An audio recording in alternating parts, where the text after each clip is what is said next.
আজকে একটু ডিফারেন্ট আলোচনা, ঠিক আছে? সিলেবাসের বাইরে, সব কিছুরই বাইরে বেসিক্যালি একটু এন্টারটেনমেন্ট পারপাস আলোচনা। তো দেখো, প্রত্যেকদিন তো ফিজিক্স হয়, বাট আজকে একটু ফিজিক্স হবে না। আজকে আমরা যেটা নিয়ে একটু আলোচনা করতে চাই, সেটা একটা মানুষকে নিয়ে আলোচনা করতে চাই।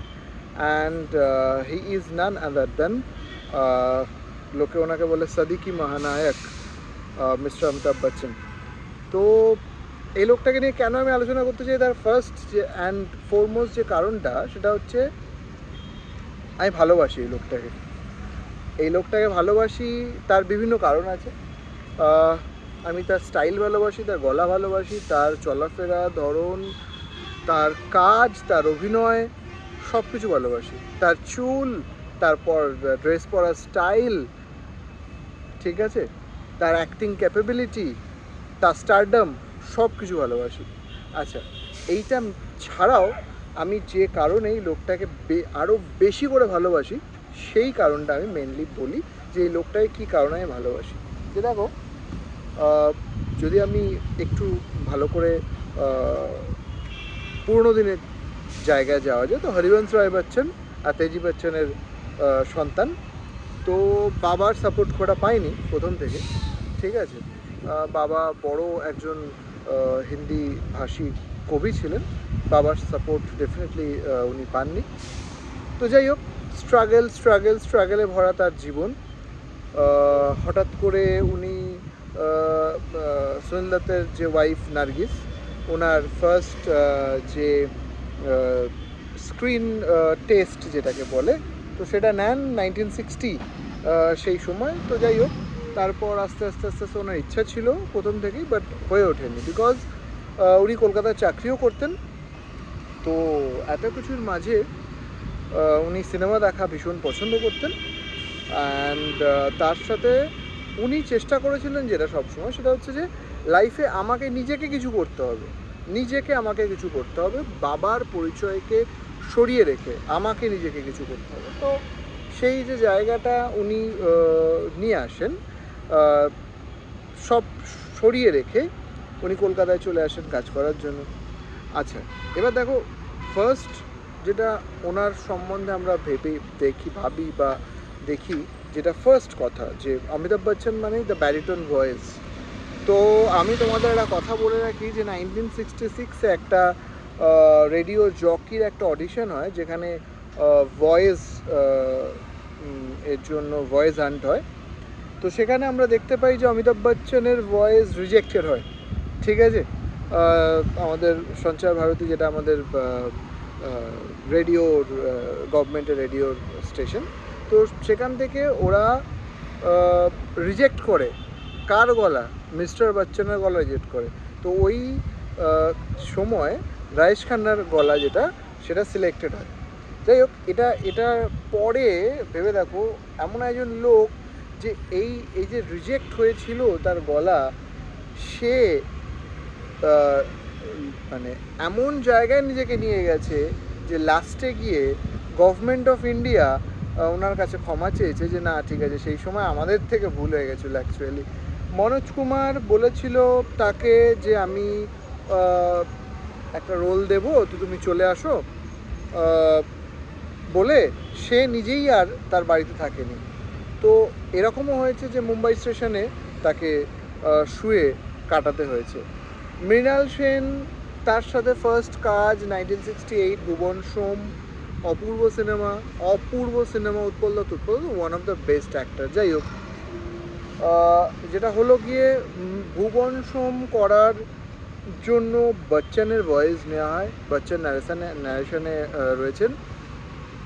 তো তোমরা যদি ভুবন সোমের নাম দেখো, মানে ইউটিউবে গিয়ে ভুবন সোম সার্চ করে তার যখন নাম দেখানো হয়, তোমরা যদি সেটা একটু দেখো, তখন দেখতে পাবে যে ওখানে মৃণাল সেন, অমিতাভ বচ্চন, এটা অনেকটা বড় হয়ে যাবে, রিলে ধরবে না বলে উনি বচ্চন কেটে দিয়ে অমিতাভ নাম দেয়, ঠিক আছে। সুতরাং দেখো, সেই লেভেলের একটা কি বলবো, একটা লোকের কাছ থেকে একটা হেয় হওয়া, তো সে হয়েছে, সেই লোকটা কিন্তু হয়েছে, সেই হেয় হয়েছে লোকটা। ভেবে দেখো, তারপর এতটা হেয় হওয়ার পর যখন সে কাজও পায়, তখন কী ধরনের কাজ পায়? খুবই মানে বাজে সিনেমায় কাজ পায়। বেসিক্যালি আমি বলবো কেন, ওনার পরপর ফার্স্টের দিকে সব সিনেমা মোরলেস ফ্লপ যায়। অ্যান্ড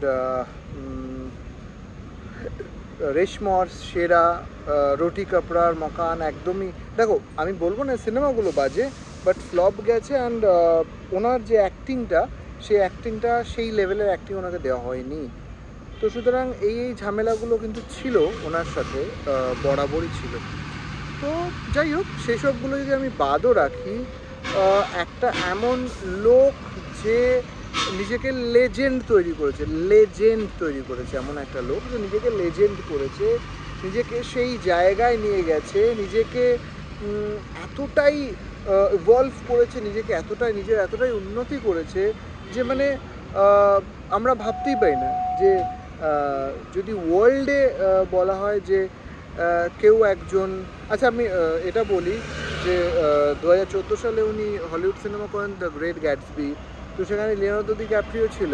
তো লিওনার্দো ডিক্যাপ্রিও বলছে যে হোয়াট আ স্প্লেন্ডার, হ্যাঁ মানে অ্যাক্টর হি ইজ, বলছে যে ও ভাগ্য ভালো, ও অ্যাকচুয়ালি আমাদের হলিউডে নেই, আদারওয়াইজ আমাদের মুশকিল হতো। সুতরাং দেখো, অস্কার উইনার লিওনার্দো ডিক্যাপ্রিও, তার বক্তব্য হচ্ছে। সুতরাং বচ্চন যে নামটা, সেই নামটাকে উনি একটা ব্র্যান্ড তৈরি করেছে। সুতরাং বচ্চন বললে আমরা মানে একটা ব্র্যান্ডকে বুঝি, বচ্চন বললে একটা ইনস্টিটিউশনকে বুঝি বচ্চন বললে।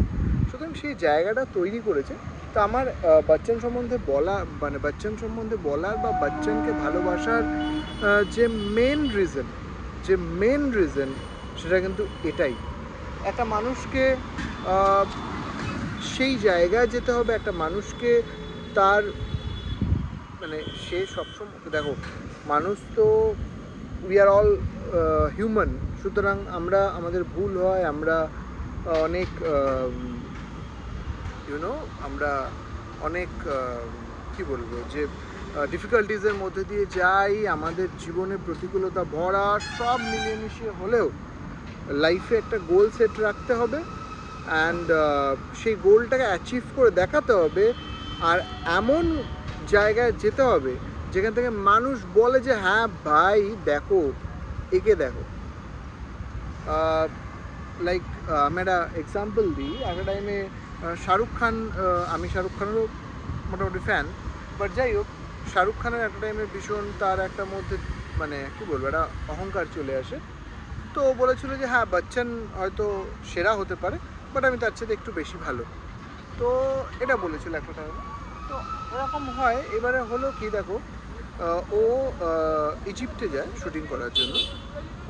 যখন ইজিপ্টে শুটিং করার জন্য যায়, এরকম হয় যখন ইজিপ্টে নামে তখন সবাই ওকে, ইভেন ওদের কাস্ট অ্যান্ড ক্রু যারা আছে সবাইকে বলছে যে বচ্চন বলছে, বচ্চন, ওকে বলছে বচ্চন, একেও বলছে বচ্চন, তাকেও বলছে বচ্চন। তো শাহরুখ খান অবাক হয়ে যায়, বলছে যে আরে ভাই আমার নাম শাহরুখ খান, তুমি বচ্চন কেন বলছো? তো তখন ওরা এটা বলে যে হ্যাঁ বচ্চন কেন বলছো, তার কারণটা কি? তখন এটা যখনই বলা হয় তখন কি হয়, মজার বিষয়টা হচ্ছে তখন এরকম হয় যে বচ্চন যখনই বলল সেই সময় ওরা জিজ্ঞাসা করে, বলে যে কী হলো, বচ্চন কেন বলছো সারাক্ষণ, বচ্চন বলছো? তো যখন বলল তখন ও জিজ্ঞাসা করে, তখন ওরা বলে যে আমরা যদি একটা মানুষকে চিনে থাকি, ঠিক আছে, একটা মানুষকে যদি চিনে থাকি যে হ্যাঁ এই মানুষটা ইন্ডিয়া বলতে আমরা যদি একটা মানুষকে চিনে থাকি সেটা অমিতাভ বচ্চন। সুতরাং দেখো, এই জায়গাটা আমার মনে হয় না কেউ কখনো আগে পেয়েছে, আর এটাও মনে হয় না যে কেউ কখনো পরে পাবে বলে। সুতরাং বচ্চন একটাই। আচ্ছা, বচ্চন সিরিজের কোথাও না কোথাও বচ্চন সিরিজও আসবে, ঠিক আছে, বচ্চন সিরিজ আসবে, আর আমরা বচ্চনকে নিয়ে আলোচনা করব, বচ্চনের বিভিন্ন জিনিসপত্র নিয়ে আলোচনা করব। বচ্চনকে লোকে এমনিই ভালোবাসে, আমাকে বললে তারপর ভালোবাসে এরম না, বাট যাই হোক, স্টিল আমি যখন যে পিকু শুটিংয়ের সময় লাহাবাড়িতে যখন বচ্চন ছিল, তখন আমি বচ্চনের সাথে কথা বলেছিলাম। তো স্যারের সাথে কথা বলে আমি একটাই কথা বলেছিলাম বিগ বিকে, যে স্যার আপনি যদি আপনার সম্বন্ধে কিছু ভুলে যান তাহলে আপনি গুগল করার আগে আমাকে জিজ্ঞেস করুন, আমি বলে দেবো। গুগল আনসার দেওয়ার আগে আমি বলে দেবো। সুতরাং বচ্চন সিরিজ তো থাকবেই। বচ্চনকে নতুন করে চিনবে এখনকার দিনে যারা মানে কি বলবো, সনমপুরীর ফ্যান যারা আছো, বা যারা এখনকার দিনের নায়ক ফ্যান, যা টাইগার শ্রফের যারা ফ্যান আছো, তারা বচ্চনকে খুব একটা ভালো চেনো না। সুতরাং বচ্চনকে চিনতে হলে অবশ্যই সাথে থাকতে হবে, পড়াশোনার সাথে সাথে এন্টারটেনমেন্টটাও সাথে রাখতে হবে। শুধু বচ্চন নয়, সিনেমা ইন্ডাস্ট্রিটাও এবারে ইনক্লুডেড থাকবে। সুতরাং শুধুমাত্র পড়াশোনা নয়, ফিজিক্স প্যান্থার চ্যানেলে এবার কিন্তু এন্টারটেনমেন্টও আসবে। এন্টারটেনমেন্টের ফার্স্ট যে জিনিস সেটা হচ্ছে সিনেমাও আসবে। ঠিক আছে, চলো আজ এই অবধি। বচ্চন সিরিজ আবার কন্টিনিউ হবে। এটা বচ্চন সিরিজের পার্ট 1, পার্ট 2 আসছে।